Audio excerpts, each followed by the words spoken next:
अला आलिका व अस्हाबिका या हबीब अल्लाह। अस्सलातु वस्सलामु अलैका या नबी अल्लाह व अला आलिका व अस्हाबिका या नूर अल्लाह। नवैतु सुन्नतल इअ्तिकाफ।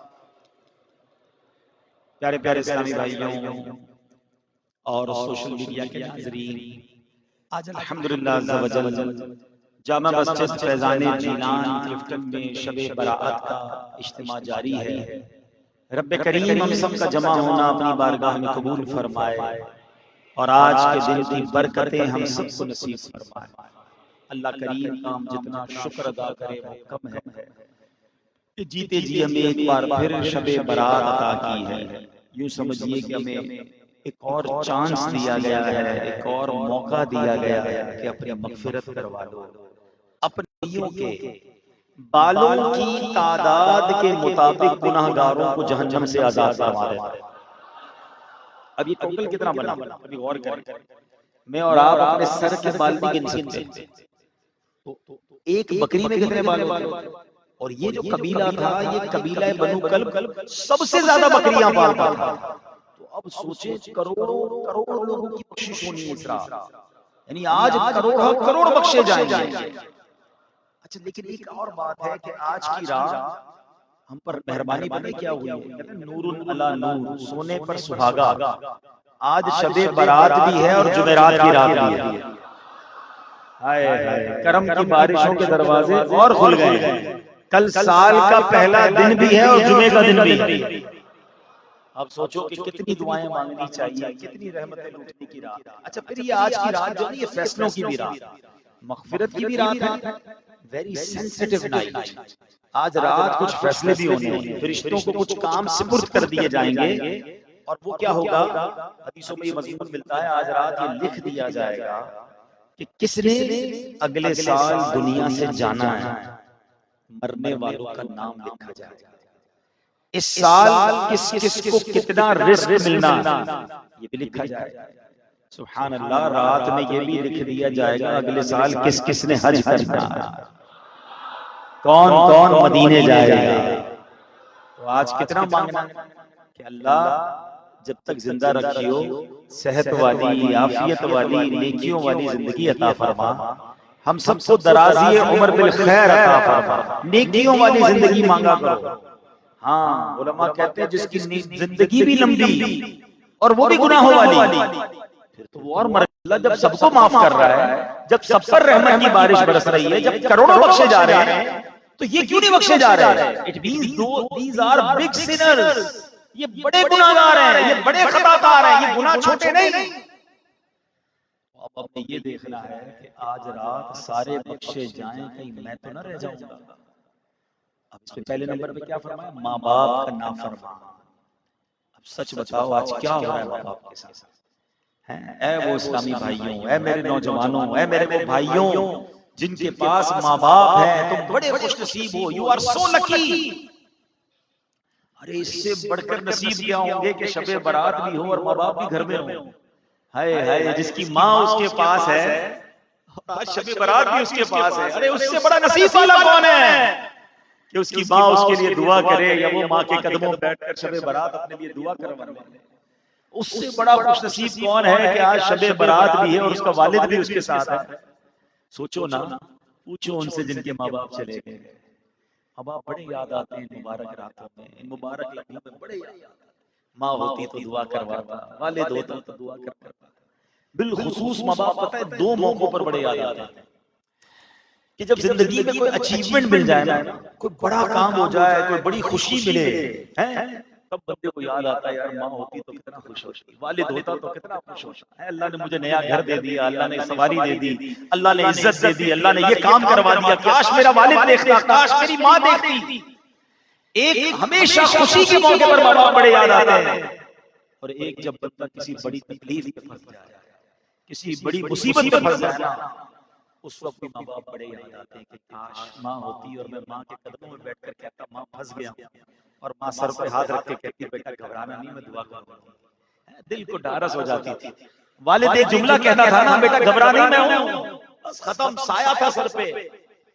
अरे तुम्हारे पास अगर माँ बाप हैं तो कदर कर लो, इनकी दुआएं ले लो, इनको नाराज करने वाला शबे बारात भी नहीं बख्शा जाएगा। मगर आज माँ बाप तकलीफ में है बच्चों से। आज दोस्तों के लिए टाइम है। आज क्या हो रहा है, पूरा दिन क्या रहा, अभी भी मोबाइल भरा हुआ है, इससे मैसेज आ रहे हैं माफियों के, जिसको नहीं जानते वो भी हमसे माफी मांग रहा है। सबने ब्रॉडकास्ट में माफियां मांगनी है, हजारों की तादाद में। भाई जिसको जानते नहीं उससे माफी किस बात की? माँ बाप से माफी मांगी जिनको रोज सताया था, सारी दुनिया से माफिया मांग रहे और माँ बाप घर में परेशान है, बहने भाई परेशान है, रिश्तेदार परेशान है, पड़ोसी परेशान है, और तुम चले सबको व्हाट्सएप से माफी मांगने। ये कौन सी माफी है भाई? माफी तो ये है कि बंदा शर्मिंदा होकर जिसका दिल दुखाया उसका दिल राजी करे, लजाजत के साथ, माजरत के साथ माफी करे। ये कौन सी व्हाट्सएप पे माफ कर दो? सोचिए, रस्म बना, माफी को भी रस्म बना दिया। पहले अपने माँ बाप को राजी करें, पहले अपने भाई बहनों को राजी। देखिए आप ये लिस्ट है ना, इस लिस्ट में दो फैमिली वाले हैं, एक माँ बाप को सताने वाला नहीं बख्शा जाएगा, माँ बाप का नाफरमान, दूसरा रिश्तेदारी काटने वाला भी नहीं बख्शा जाएगा। आज जनाब रिश्तेदारियां खत्म, हम नहीं जाते चाचा के, हम नहीं जाते फूफो के, हम नहीं बुलाते खाला को। क्यों भाई? बस उन्होंने शादी पे नहीं बुलाया, हमसे सीधे मुंह बात नहीं की थी, हमें तोहफा नहीं दिया था, हम दावत पर गए तो अच्छे तरीके से खाना नहीं खिलाया। इतनी सी बात पर रिश्तेदारियां काट दी। सुनिए ये कितना बड़ा गुनाह है। शबे बारात रिश्तेदारी काटने वाला नहीं बख्शा जाएगा। अगर हम में से कोई ऐसा यहाँ बैठा है जिसने छोटी सी बात पर रिश्तेदारी काटी है, नहीं, जोड़ लीजिए, मोहब्बतें फैलाइए। छोटी सी जिंदगी है यार, कब तक लड़कर गुजारोगे? मोहब्बतें फैलाकर गुजारो ना। हम जोड़ने के लिए आए, हम तोड़ने के लिए नहीं आए। शैतान कब चाहता है हम जुड़ कर रहे हैं। ये जो आज सोशल मीडिया पे ट्रेंड चला हुआ है, मेरे इतने हजार लाइक्स, इतने हजार फ्रेंड्स, जनाब मेरे तो इतने हजार ग्रुप हैं, इतने हजार लोगों से राब्ते में हूं। और अल्लाह के बंदे जब बीमार होगे ना, बिस्तर पर पड़ोगे, तो ये कोई सोशल मीडिया का फ्रेंड नहीं आएगा। भाई बहन खड़े होंगे बिस्तर पर, हैं बीवी बच्चे और रिश्तेदार खड़े होंगे, उनसे बिगाड़ी हुई है, वो सारे परेशान हैं, और जनाब लगा हुआ है बंदा सारा दिन सोशल मीडिया पे। रिश्तेदारी काटने वाला आज की रात नहीं बख्शा जाएगा। माँ बाप को राजी करो, रिश्तेदारों को राजी करो, माफी मांग लें, कोई बात नहीं। अगर आपको लगता है यार गलती तो उसकी थी, कोई बात नहीं, आप बढ़कर माफी मांग लो ना, क्योंकि मुझे बख्शिश चाहिए ना, आपको बख्शिश चाहिए। अगर आज लिस्ट में से नाम काट दिया गया मेरा कि इसके रिश्तेदारों से नहीं बनती, इसको काट दो, तो मर तो मैं जाऊंगा ना। तो मैं माफी मांग लेता हूँ, मैं छोटा भाई आप माफ कर दें, बस कोई गलती हो गई, आज के बाद इंशाल्लाह मिलजुल कर रहेंगे, खता कोई तोहफा भिजवा दे, कोई फोन कर ले। माँ बाप के तो कदमों पे बैठ जाओ भाई। और जिनके माँ बाप दुनिया से चले गए, अगर वो भी चाहता है कि माँ बाप की रूह खुश हो जाए, फिर माँ बाप के लिए दुआए इस्तिग़फ़ार करे, दुआए मग़फ़िरत करे, उनके लिए खूब इसाले सवाब करे, अल्लाह पाक उनकी रूह को भी राजी कर देगा। पता है कुछ बच्चे अपने माँ बाप को मरने के बाद भी तकलीफ पहुंचाते हैं। हाँ है ना अजीब बात, मरने के बाद कैसे तकलीफ पहुंचाते हैं? रिवायतों में आता है कि मरने के बाद माँ बाप की बारगाह में बच्चों के आमाल पेश किए जाते हैं, और एक रिवायत के मुताबिक हर जुमेरात पेश किए जाते हैं। अब जो बच्चा माँ बाप के मरने के बाद नेकियां करता है ना, माँ बाप की रूह खुश होती है। और जब माँ बाप बच्चे की जेब में रखो मोबाइल, बस आप मैं जो कह रहा हूं उसको दिल से सुनो, अल्लाह करे किसी के दिल पे असर हो जाए। कुछ लोग कहते हैं ना भाई दिल पे मत लेना, हम तो कहते हैं खुदा के वास्ते दिल पे लो हमारी बात, हम आए आपके दिल से बात करने आए। तो मैं कह रहा हूं कि लोग क्या कहते हैं कि भाई हम तो सिर्फ कंपनी देते हैं। सोचें आप, मुझे एक बात बताएं, और फिर हम कहने यार शराबियों के साथ बैठोगे तुम भी शराब पियोगे, कहते नहीं भाई मैं तो बड़ा पक्का हूं। चलें एक हिसाब लगाते हैं। आज मैं आप सबसे एक सवाल करता हूं, आप जिंदगी में किसी शराबी, किसी हीरोइन, किसी नशई, किसी जुआरी, ठीक है ना, उसको कभी पकड़ लें और उससे पूछे किधर से मिली आदत है, आपको एक भी नहीं मिलेगा जो कहेगा मेरी अम्मा ने आदत लगाई है। एक भी नहीं कहेगा अब्बू ने लाके बर्थडे पे मुझे शराब की बोतल दी थी। कुछ लोगों ने लगाई थी आदत, बताओ जवाब, किसने लगाई आदत? सब जवाब दे रहे हैं दोस्तों से ही सारे शराबी बने हैं, दोस्तों से हीरोइन बने, दोस्तों ने जुआरी बनाया, दोस्तों ने चोर बनाया, छोटी छोटी चोरी से शुरू हुआ, जेल में पड़ा है बंदा। हमने बात की है ना। तो यार एक दो और दो चार वाली बात है कि बुरी सोबत ही बुरा बनाती है। आप कह रहे हैं मुझे कुछ नहीं होगा, सारे कैसे बन गए? आप भी तैयार रहिए, क्यों बैठना है मुझे उधर? अब सुना क्या आपने? आज की रात शराब पीने वाला नहीं बख्शा जाएगा। नियत कर लें इंशाअल्लाह आज के बाद कभी शराब के करीब भी नहीं जाएंगे, शराबियों के भी करीब नहीं जाएंगे। हमें क्या करना है, हम जन्नत की शराब पियेंगे भाई। इंतजार करो ना, अल्लाह ने जन्नत में शराब तैयार कर रखी, पाकीज़ा शराब। हमें क्या करना है इस गंदी शराब का? इंशाअल्लाह नबी पाक के हाथों जामे कौसर पिएंगे इंशाअल्लाह। उधर की तैयारी करो ना, इस गंदी शराब का क्या करना है। और अब फरमाया जिना का आदि नहीं बख्शा जाएगा, बदकारी करने वाला। आजकल बदकारी भी बड़ी आम हो गई है। नौजवानों, खुदा के वास्ते अपनी जवानी की हिफाजत करो, ना जाओ इन हराम कामों की तरफ, अपने आप को बचाओ। ये जहन्नम में ले जाने वाला काम है, बर्बादी वाला काम है। जब अल्लाह इस काम से किसी को बचाता है ना, कहते हैं ना, जब बंदा गुनाह हराम का मौका मिले और गुनाह ना करे, सुनो उसको क्या फजीलत मिलती है। हाँ, कमाल तो ये है ना, मर्द तो वो है जिसके पास मौका है गुनाह का और वो गुनाह ना करे।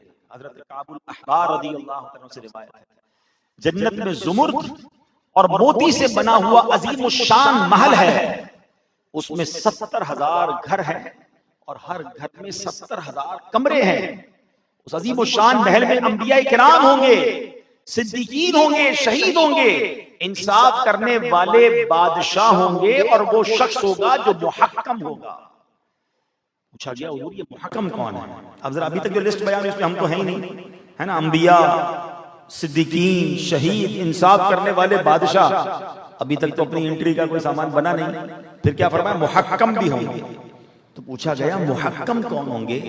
तो फरमाया वो शख्स जिसे हराम काम की दावत दी जाए मगर वो खौफे खुदा के सबब उस हराम काम से रुक जाए, मौका मिले और रुक जाए।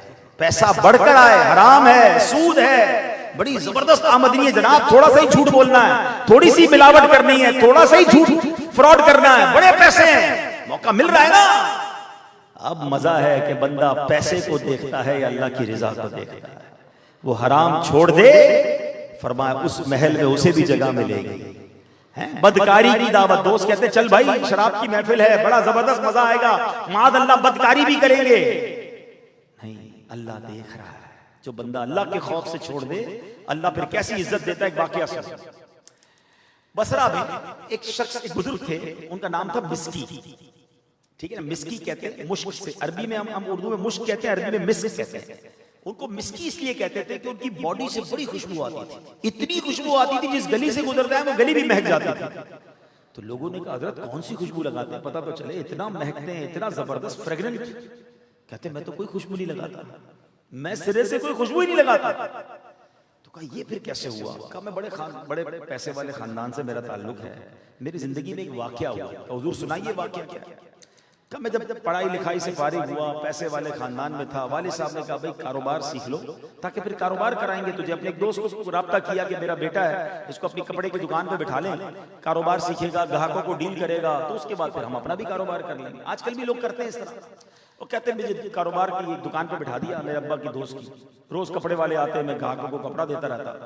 कुछ दिनों बाद एक औरत आई बड़ी उम्र की, कहती मेरे मलका है, बड़े घर की खातून है, वो बाजार में नहीं आती, आप मुझे मुख्तलिफ कपड़ों के डिजाइन दे दें, कोई बंदा भी साथ भेज दें, कपड़ा देखकर जो पसंद करेगी वो रख लेंगे, बाकी वापस कर देंगे।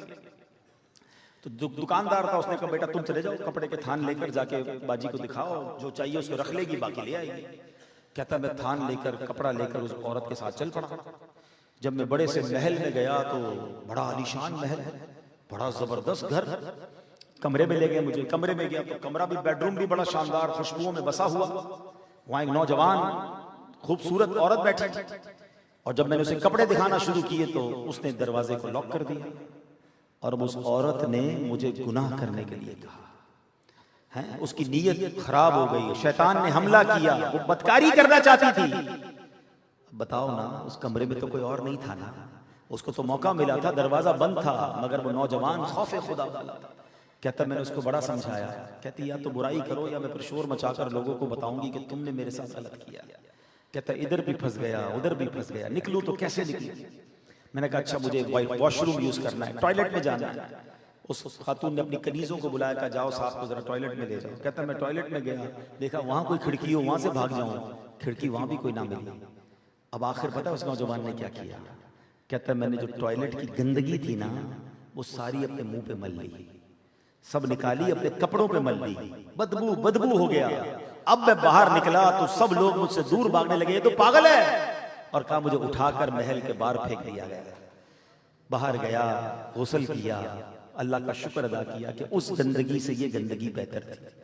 कहते रात को सोया तो ख्वाब में जिब्रील अमीन ख्वाब में आए, फरिश्तों के सरदार ख्वाब में आए और आकर कहते तुमको हजरत यूसुफ से क्या ही खूब मुनासिबत है। हजरत यूसुफ के ऊपर भी कोशिश की गई थी ना, है? कहते हजरत यूसुफ से क्या मुनासिबत है। कहते मुझे जानते हो? वो नौजवान कहता है नहीं, कहा मैं जिब्रील अमीन हूं। और उसके बाद उन्होंने मेरे मुंह पर, मेरे जिस्म पर अपना हाथ फेर दिया।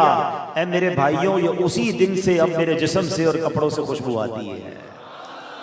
हाय हाय, ये है अल्लाह की रिजा के लिए गुनाह छोड़ना। अल्लाह फिर उसे इज्जत अता फरमाता है। याद रखिएगा, अल्लाह करीम उस बंदे को इज्जत अता फरमाता है जो अल्लाह की रिजा के लिए गुनाह से बचता है। जलील होता है वो बंदा जो छुप छुप कर ये सोच कर गुनाह करता है कि मुझे कोई नहीं देख रहा। अरे आज तुम्हें कोई नहीं देख रहा, अल्लाह तो देख रहा है ना। लोग कहते हैं पाकिस्तान में जानने वाले किसी और मुल्क में चलो, हैं? क्लिफ्टन डिफेंस में रहते तो यहां हमें सब पहचान जाएंगे, किसी और इलाके में चलो। अरे तुम जिधर भी चले जाओ, रब तो देख रहा है ना। काश गुनाह करते हुए ये ख्याल आ जाए। आए हाय, एक हदीस पाक सुनिए, अल्लाह के हबीब अलैहिस्सलाम फरमाते हैं इन्नका लन तदअ शैअन इत्तका अल्लाह इल्ला अअताका अल्लाहु खैरम मिन। अल्लाह के नबी फरमाते हैं अगर तुम अल्लाह पाक के खौफ से कुछ छोड़ोगे तो अल्लाह पाक उससे बेहतर तुम्हें अता फरमाए। हाँ, ये इधर बिठा ले। दुनिया में अल्लाह के खौफ से कुछ छोड़ा ना, अल्लाह उससे ज्यादा बेहतर अता फरमाएगा। अब मैं आपको छोटी सी कंपैरिजन बता देता हूं। दुनिया में हराम माल छोड़ दें, अल्लाह आपके हलाल में बरकत डाल देगा। दुनिया में हराम औरतों को छोड़ दें, अल्लाह जन्नत में हूरें अता फरमाएगा। दुनिया में गंदी शराब छोड़ दें, अल्लाह पाकीज़ा शराब अता फरमाएगा।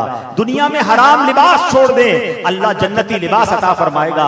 दुनिया में अगर हलाल कमाने की वजह से बड़ा घर नहीं ले पाते, मायूस ना हो, अल्लाह ने जन्नतियों के लिए शानदार महल तैयार कर रखे हैं। अरे दुनिया में अगर आप हराम ग़िज़ाएं छोड़ते हैं, अल्लाह ने पाकीज़ा ग़िज़ाएं जन्नतियों के लिए बेहतरीन ग़िज़ाएं तैयार कर रखी हैं। वो कौन सी नेमत है जो आप दुनिया में अगर हराम छोड़ते हैं, अल्लाह उसका बेहतरीन नेमत बदल आपको जन्नत में भी अता फरमाएगा।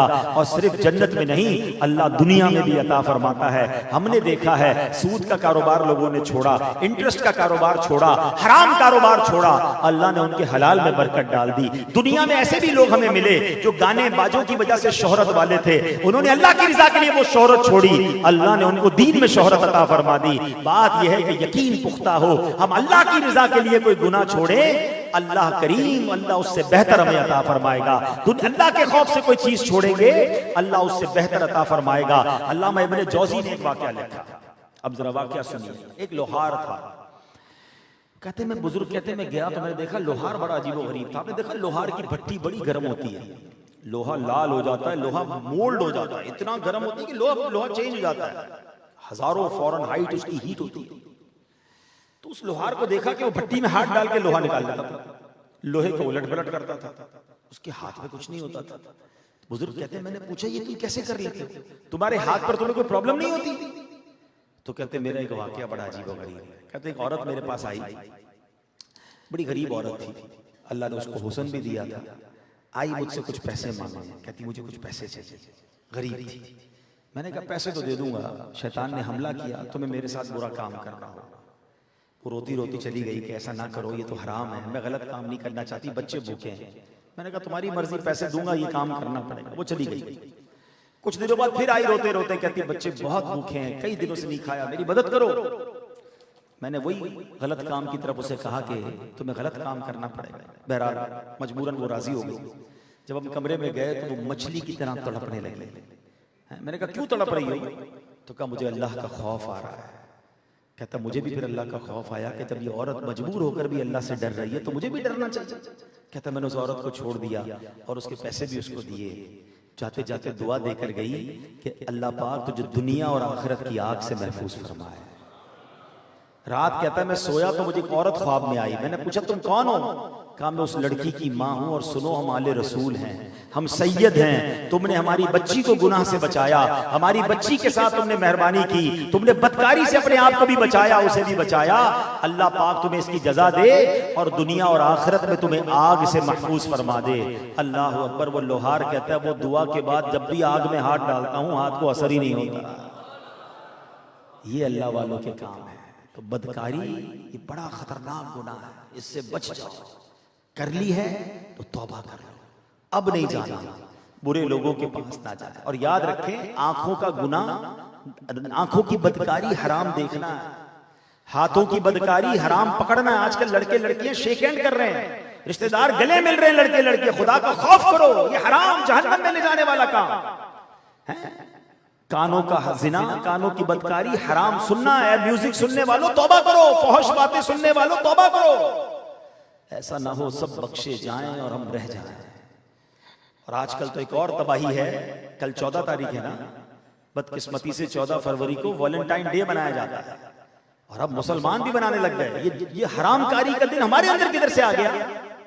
और अब अजीब अजीब देखे ना, सोशल मीडिया का दौर है, हर बंदा सोशल मीडिया देखता है। समझाने वाले समझा रहे हैं भाई ये मौलवियों ने दीन मुश्किल कर दिया है जनाब, पर्दा तो दिल का होता है, क्या जरूरत है पर्दे की, है आंखों में शर्म होनी चाहिए।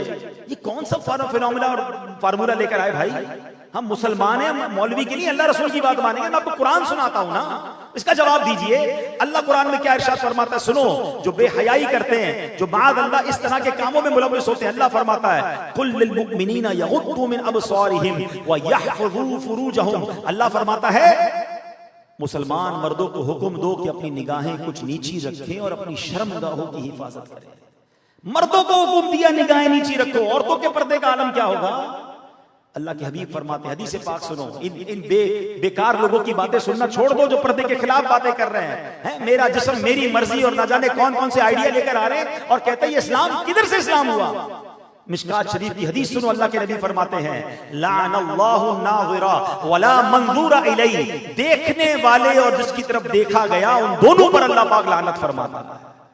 उस औरत पर भी लानत जो दिखाने के लिए निकलती है। तैयार होकर औरतें निकल रही हैं आज। औरत को मजार पर जाना मना है कि जनाब मर्दों में इख्तिलात होगा, औरत बाजार में बेहया घूम रही है।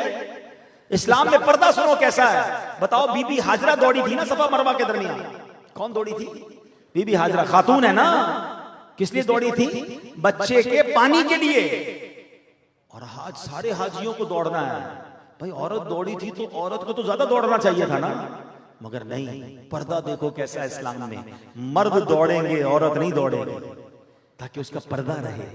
जिस इस्लाम ने सफा मरवा पर पर्दे का ख्याल रखा, वहां की औरतें जनाब बेहया घूमकर कहती पर्दा कोई जरूरी नहीं। और वो मर्द पता नहीं कैसा गैरतमंद, किस नाम का गैरतमंद है जिसके घर की औरतें बेपर्दा घूमती हैं, उसके सर पे शिकन नहीं आती। खुदा के वास्ते हया की चादर अपनाइए, खुद भी हराम से बचे, अपने घर वालों को भी बचाएं। और ये वैलेंटाइन डे किसी सूरत में हमारा त्योहार नहीं है, बल्कि एक और तरीका सुन लो। आजकल फिर वो शैतान दिमाग में डालता है, ठीक है भाई वैलेंटाइन डे तो लोग मनाते हैं ना, वो तो हराम करते हैं, हम तो अपनी बीवी को गुलाब का फूल देते हैं। भाई सारा साल दे दो ना, वैलेंटाइन डे देना जरूरी है? इस त्योहार में शामिल नहीं होना, याद रखिएगा। लोग कहते हैं हम आतिशबाजी नहीं करते, बस 31 दिसंबर को देखने निकल पड़ते हैं। इनकी तादाद बढ़ाना भी हराम है। हदीस पाक सुनो, अल्लाह के नबी अलैहिस्सलाम फरमाते हैं मन कसरा सवाद कौमिन फहुवा मिनहुम। जिसने किसी कौम की तादाद बढ़ाई वो उन्हीं में से है। आप सारा साल तोहफा देने अपनी बीवी को, ज़ौजा को किसने मना किया है? 14 फरवरी हमने तौबा करनी है। हाँ हमने उस दिन, अल्लाह का शुक्र है कल तो वैसे भी रोजे का दिन होगा इंशाल्लाह, इबादत में गुजारना है, आइंदा भी इससे बचना है। तो बहरहाल मेरे प्यारे इस्लामी भाइयों, आज का दिन खूब तौबा करने का दिन है, रिश्तेदारी जोड़ने का दिन है, माँ बाप को राजी करने का दिन है, हराम कामों से तौबा करने का दिन है और कब्र को याद करने का दिन है। शेख अब्दुल कादिर जिलानी फरमाते हैं, गौसे पाक फरमाते हैं, हुनियतुत तालिबीन ये किताब गौस पाक ने लिखी है, फरमाया कुछ लोग वो होते हैं जिनके कफन धुल कर तैयार होते हैं और वो बाजारों में हंसी मजाक कर रहे होते हैं। कुछ लोग होते हैं जिनकी कब्र खुद कर तैयार होती है और उनके घरों की तामीर में मसरूफ होते हैं। मुझे एक बात बताओ ना, कभी आपने कब्रिस्तान गए? 2-4 कब्रें खुद ही भी तैयार होती है, देखी होंगी आप। गोरकन खोद के रखते हैं, क्यों? ताकि किसी की मैयत आए तो फौरन तैयारी हो डाल सके। कभी टेक्निकली सोचा आपने? आज 13 फरवरी थी ना, आज गोरकन ने पूरी दुनिया में जिस जिस कब्रिस्तान में कब्रें खोदी होंगी ना, वो बंदा जिंदा था, हैं, बाद में मरा होगा या तो कब्र में चला गया होगा, या कोई ऐसा है जो अभी मरेगा, जो कल जाएगा कब्र में। कब्र खुदी हुई। टेक्निकली जुमला समझिएगा जो मैं कहना चाह रहा हूं। आज दुनिया भर में जिधर भी कफन की दुकानें हैं ना, कफन पैक हुआ होगा, इस्त्री हुआ होगा, तय हुआ होगा, मगर जिसका कफन पैक हुआ होगा ना, वो आज जिंदा है। उसने मरना है जिसका कफन तैयार हो रहा है। तो हो सकता है हम में से भी किसी का कफन पैक हो रहा हो, हम में से भी किसी की कब्र खुद कर तैयार हो और हमें पता नहीं होगा। ये जिंदगी तो एक सांस ही है ना, किधर रुक गई और हम चले जाएंगे, पता भी नहीं होता। आगाह अपनी मौत से कोई बशर नहीं, सामान 100 बरस का है, पल की खबर नहीं। बताओ ना, उस कब्र में जाना है, सबको पता है, तैयारी क्या की है, प्लान क्या किया है। हम में से बहुत सारे वो जो सफर करते रहते हैं।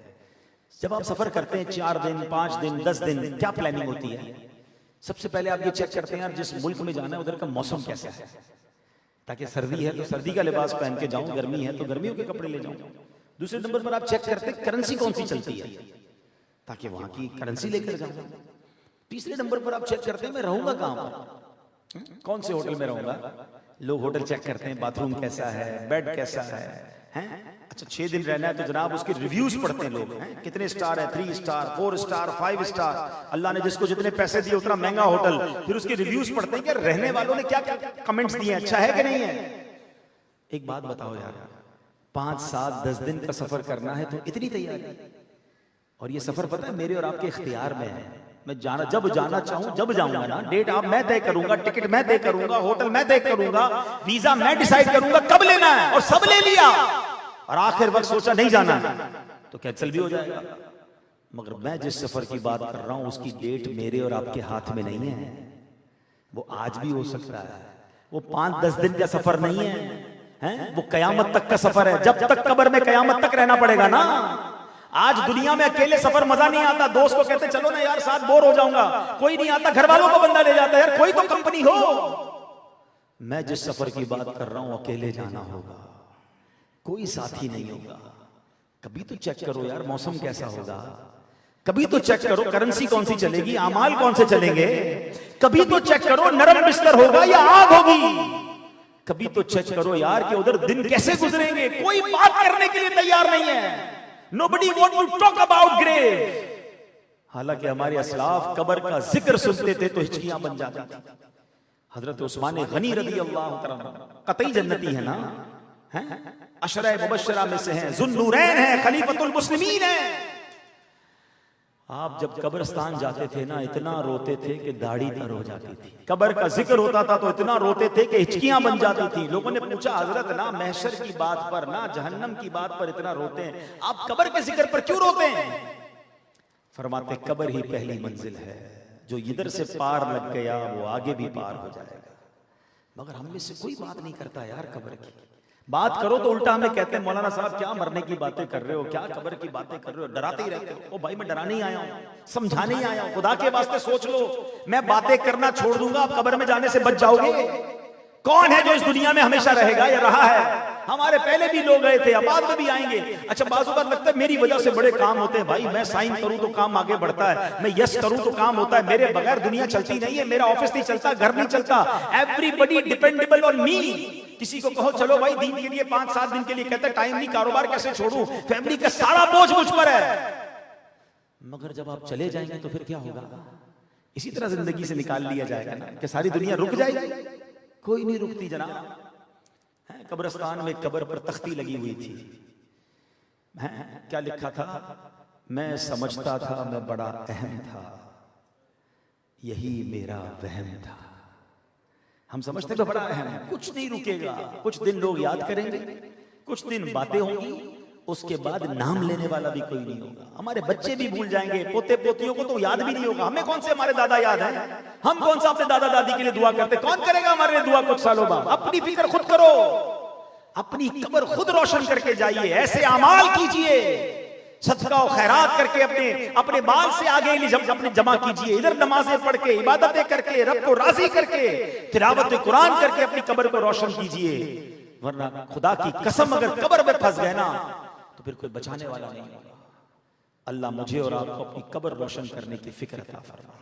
आज सच्ची तौबा करनी है। कब्र, नमाज कब्र का चिराग है, कब्र की रोशनी का सबब है। सबसे पहले तो आज ये नियत करो कि आज के बाद हमारी कोई नमाज कज़ा नहीं होगी। आप देखें ना, हर 15 शाबान मस्जिदें फुल, आज असर में भी फुल थी, मगरिब में भी फुल, कल भी हो सकता है कुछ नमाजी आएंगे, फिर 16 को क्या होगा? क्या नमाजें माफ हो गई 16? अभी तो तौबा की, अभी माफी मांगी, अभी रोए। ये कैसी हमारी शब बारात होती है?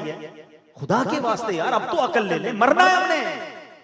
मैंने खुद बताया कि आज रात ये लिखा जाएगा कौन अगले साल दुनिया से जाना है। हो सकता है मैं और आप अगले साल हो ही ना, हो सकता है पिछले साल भी मैं यहाँ इज्तिमा में आया था।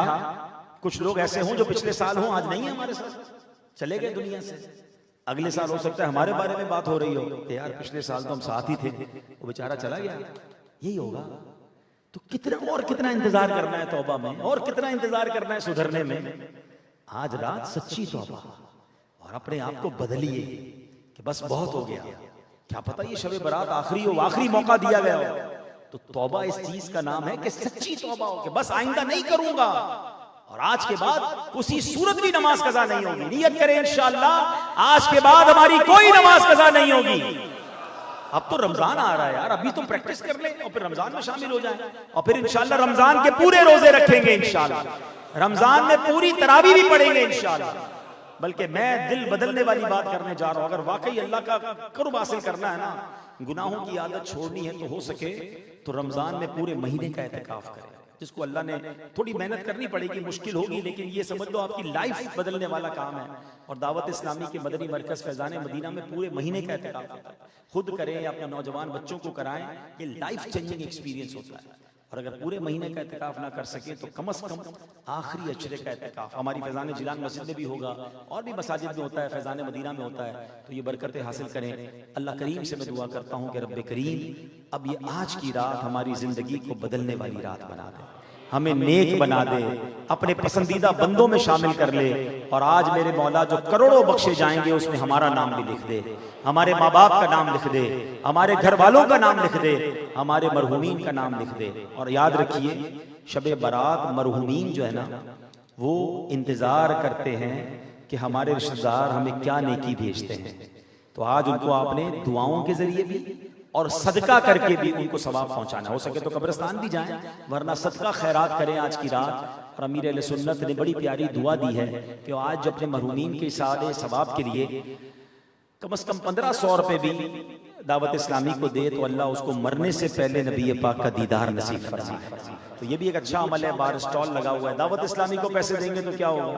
एक तो सदका हो जाएगा मरहूमीन के लिए, दूसरा दावत इस्लामी इन पैसों का क्या करती है? मसाजिद बनाती है, मदारिस बनाती है, उलमा बनाती है, गैर मुस्लिमों को मुसलमान करती है। आपके सामने ये मस्जिद है, दावत इस्लामी नहीं बनाई, पूरी दुनिया में बन रही है, कितनी बरकत है। तो हमारे पैसों से अगर ऐसे नेकी के काम हो तो ये तो पैसों के नसीब जागते हैं। तो जाते जाते दावत इस्लामी को ये भी रकम देते जाएं, और रमजान में भी अपनी ज़कात, अपने डोनेशन में, अपने अतियात में अपनी दावत इस्लामी को याद रखें। अल्लाह पाक अमल करने की तौफीक अता फरमाए।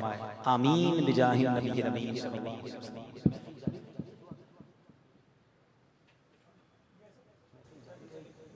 अब इंशाल्लाह यहाँ महफिल जारी रहेगी इंशाल्लाह, और वक्त मुनासिब पर दुआ और सहरी का इंतजाम होगा।